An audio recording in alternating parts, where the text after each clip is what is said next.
Hello student, welcome to my channel. In this video, we are going to the new topic, derivative of composite function. बघा आपण याआधी बघितले आहेत simple function बघितले आहेत sine cos. तर यामध्ये आपल्याला बघायचं आहे derivative of composite function of composite function. बघा या आधीच्या व्हिडिओमध्ये आपण बघितले आहेत सिंपल फंक्शन अशी sine x cos x e raise to the power x log x हे आपली सिंपल फंक्शन आहेत. तर आपल्याला या व्हिडिओमध्ये बघायचं आहे कॉम्पोजिट फंक्शन. तर कॉम्पोजिट फंक्शन म्हणजे काय? The function of another function. The function of another function is called as composite function. बघा आता आपल्याकडे एक फंक्शन आहे हे साइन ऑफ लॉग एक्स. हे काय अँगलमध्ये काय साईनच्या लॉग एक्स म्हणजे फंक्शन टू फंक्शन आहे साइन एक्स आणि लॉग एक्स. ओके, साइन आणि लॉग हे टू फंक्शन आहे आणि sine of log of x square plus a square. बघा इथं किती थ्री फंक्शन आहेत. Sine of log of x square plus x square हे ट्रिग्नोमेट्रिक फंक्शन, हे लॉगॅरिथमिक फंक्शन आणि हे एक आपलं अल्जेब्रिक फंक्शन. तर बघा यामध्ये तीन फंक्शन आहेत. अशा प्रकारच्या फंक्शनला काय म्हणत असतो आपण? Composite function. तर चला आपण थोडे एक्झाम्पल घेतो याच्यावर. कॉम्पोजिट फंक्शन आणि सिंपल फंक्शन तुम्हाला समजलं असेल. पण function of another function, function मध्ये फंक्शन अशाला काय म्हणतो आपण? कॉम्पोजिट फंक्शन असे म्हणतो. आपण एक एक्झाम्पल घेतो cos of x square plus a square. Okay, आपला क्वेश्चन कशा प्रकारे विचारला जाईल? Differentiate the following with respect to x. Differentiate following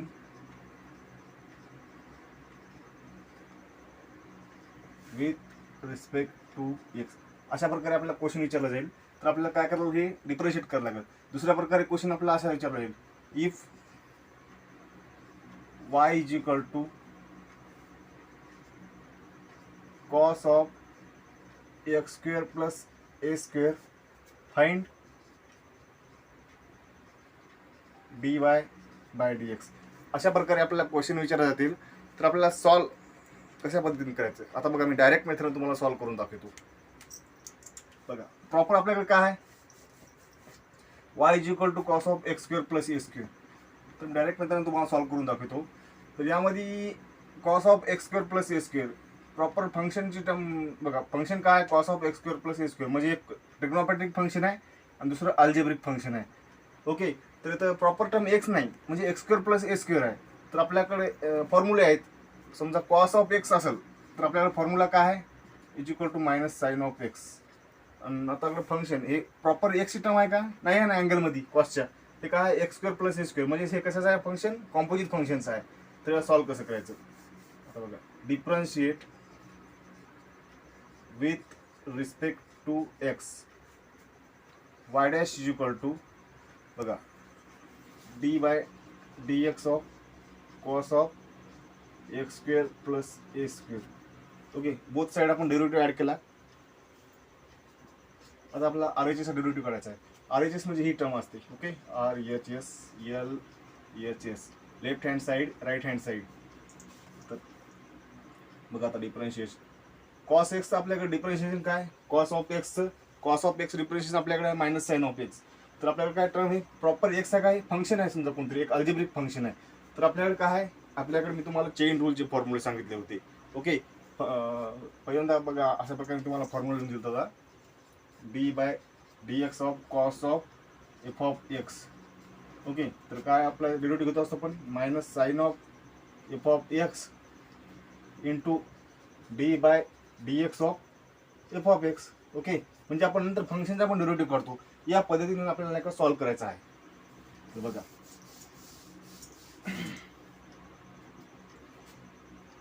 minus sine of x square plus a square into d by d x of x square plus a square. Okay, बघा पुढच्या स्टेपमध्ये आपण काय केलं? इथं सरळ सरळ डिफरन्शिएशन केलं. Okay, cos of x square plus a square is equal to minus sine of x square plus a square. तर नंतर काय केलं आपण? डिफरन्शिएट डबल डिफरन्शिएट केलं बाय फॉर्म्युला. कोणता आपला फॉर्म्युला आहे आपल्याकडे? चेन रूलचा फॉर्म्युला आहे. म्हणजे फंक्शनचा नंतर डिफरन्शिएट करायचं त्याची प्रॉपर अँगलमध्ये आहे जे ते x square plus a square. Okay, as it is this term x square plus a square into derivative of x square plus a square. बघा दोघांना पण डेरिव्हेटिव्ह घेतो आपण. आपल्याकडे x raise to the power एनचा फॉर्म्युला आहे. म्हणजेच काय होईल त्यामध्ये दोन समोर येईल आणि एक मायनस होईल दोन मधून. ओके, 2x प्लस हे काय ए आहे हे कॉन्स्टंट आहे म्हणून हे काय होईल 0 होईल. अशा प्रकारे is equal to minus of time 2x into sine of x square plus sine of x square plus a square. हे आपलं फायनल आन्सर. अशा प्रकारे हे आपल्याला सॉल्व करायला जमल. तर पुढचं एक बघूया. तुम्हाला अशा प्रकारे क्वेश्चन विचारतील एक्झाममध्ये.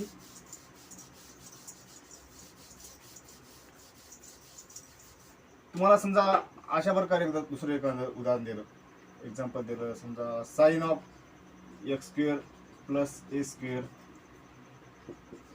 2 नंबरला तुम्हाला y is equal to tan of x square plus a square. Same procedure but formula आपल्याला माहीत पाहिजेत. सेम प्रोसिजरनं सॉल्व करायचा आहे, फक्त फॉर्म्युल्याचा यूज करायचा आणि त्यानुसार सॉल्व करायचा आहे. काही नाही, खूप सोपं आहे. जर नाही जमलं तुम्ही मला कमेंट करून विचारू शकता याचे आन्सर, किंवा मी तुम्हाला सॉल्व करून देतो. खाली डिस्क्रिप्शनमध्ये तुम्हाला मी इंस्टाग्रामची लिंक देतो, त्यावर तुम्ही मला विचारू शकता. ओके, चला आपण पुढचा बघूया.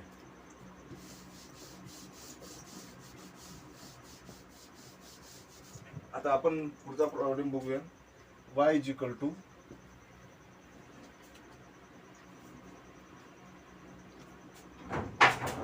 Tan of sine of log x. अशा प्रकारे आपल्याकडे एक y is equal to tan of sine of cos x आहे, लॉग एक्स नाही, कॉस एक्स. आता हे याच्यामध्ये किती फंक्शन आहेत? 1 2 3. म्हणजे फंक्शन ऑफ अनदर फंक्शन म्हणजेच काय कॉम्पोजिट फंक्शन असते. बघा आता 3 फंक्शन आहे. आता आपण याला सॉल्व कशा प्रकारे करतो? Differentiate with respect to x dy by dx is equal to बघा d by dx of tan of sine of cos of x. तर सरळ सरळ आता दोघं डेरिव्हेटिव्ह काढून घ्यायचा याचा. आधी पहिल्यांदा काय या टर्मचा डेरिव्हेटिव्ह काढून घ्यायचा. Tan of angle, tan of this angle, काही विचार करायचं नाही, सरळ सरळ बघायचं. याच्यामध्ये काय आपल्याला टॅन आहे, टॅनच्या अँगलमध्ये काय sine of cos of x. Properly ही टर्म बघायची आधी, नंतर याचा विचार करायचा. तर टॅन एक्सचा डेरिव्हेटिव्ह काय घेत असतो आपण? टॅन ऑफ एक्स नाही, प्रॉपर हे प्रॉपर टर्म याच्या अँगलमध्ये एक्स आहे का? नाही आहे, तर sine of cos of x आहे. तर टॅन ऑफ एक्सचा डिफरन्शिएशन आपलं डेरिव्हेटिव्ह काय आपल्याकडे? Tan of x is equal to काय आहे? Sec square x. Okay, tan of एक्सचा डेरिव्हेटिव्ह सेक स्क्वेअर एक्स आहे, सेक स्क्वेअर एक्स. तर आपल्याकडे काय आहे? तर फंक्शन आहे sine of cos of x. म्हणजे आपल्याला कोणता रूल यूज होईल? इथं आपल्याला चेन रूलनुसारच यूज करायला लागेल. म्हणजे फंक्शन ऑफ एक्स. ओके, बघा टॅन ऑफ एनी फंक्शन. बघा आता टॅन ऑफ फंक्शन कोणतं आपल्याकडे? डिस फंक्शन आहे sine of cos of x. Okay, तर बघा आता याला डिफरन्शिएट कशा प्रकारे करतो? टॅन एक्सचा काय differentiation? Sec square x. Okay आहे ना, सेक स्क्वेअर एक्स आहे, तर sec square this function sine of cos of x. आता अगेन याचं differentiation into d by d x of sine of cos of x. बघा आता इथे मी काय केलं? टॅन एक्सचं आपण डिफरन्शिएशन केलं. टॅन एक्सचा डेरिव्हेटिव्ह काय आहे? Sec square x. Okay, tan एक्सचा. आणि फंक्शन आहे समजा कोणतं फंक्शन? साइन इंटू कॉस आहे, म्हणजे sec square sine of cos of x. Okay, नंतर काय केलं आपण? फंक्शन चेन रूलच्या formula d d b x of sine of cos of x. आता याचं डिफरन्शिएशन घ्यायचं आपल्याला. This term as it is इथं घेतो मी sec square sine of cos of x into d by d x of sine एक्सचं differentiation. काय आपल्याकडे डेरिव्हेटिव्ह साइन एक्सचा, sine x derivative cos x, but मधात काय आहे तर फंक्शन आहे. Okay, sine into cos of x म्हणजेच काय कॉस ऑफ एक्स, म्हणजेच अशा प्रकारे डिफरन्शिएशन होईल. बघा डिफरन्शिएशन डायरेक्ट करतो मी इथं. Sine of cos of x म्हणजेच काय कॉस एक्स इंटू. ओके, आता इथं काय करायचं आपल्याला, अजून एकदा याला डिफरन्शिएट करतो मी. इथं खाली होतो इथं कॉस ऑफ एक्स आहे. नंतर काय करायचं इथं इंटू इथे टर्म इथे लिहितो मी, इंटू कॉस ऑफ एक्स आहे into d by d x of cos x. Okay, आता आपल्याला याचं डिफरन्शिएट करायचं. पुन्हा as it is same procedure. आता हे याचा डेरिव्हेटिव्ह काढला आपण, याचा पण डेरिव्हेटिव्ह काढला, आता याचा डेरिव्हेटिव्ह काढायचा. ओके, आता इथे वर लिहितो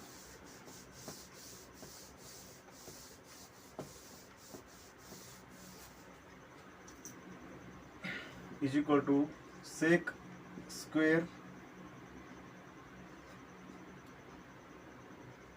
sign of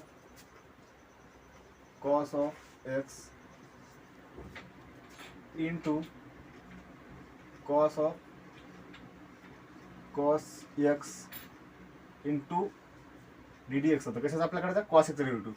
cos x derivative काय आपल्याकडे minus sine x into minus sine x. Okay, हे झालं आपण सॉल्व. आता फायनल स्टेप आपण काय होऊ शकतो, मायनस साईनला इकडे घेतलं आपण, minus sine of x into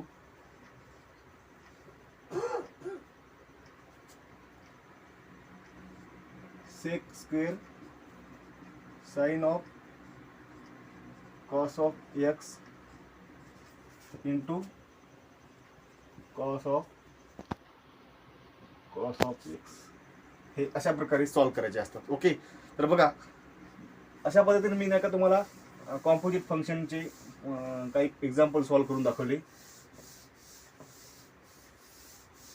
तरी मित्रांनो, तुम्हाला हा व्हिडिओ आवडला असेल तर नक्कीच लाईक करा, सबस्क्राईब करा आणि शेअर करा. Okay, thank you for watching.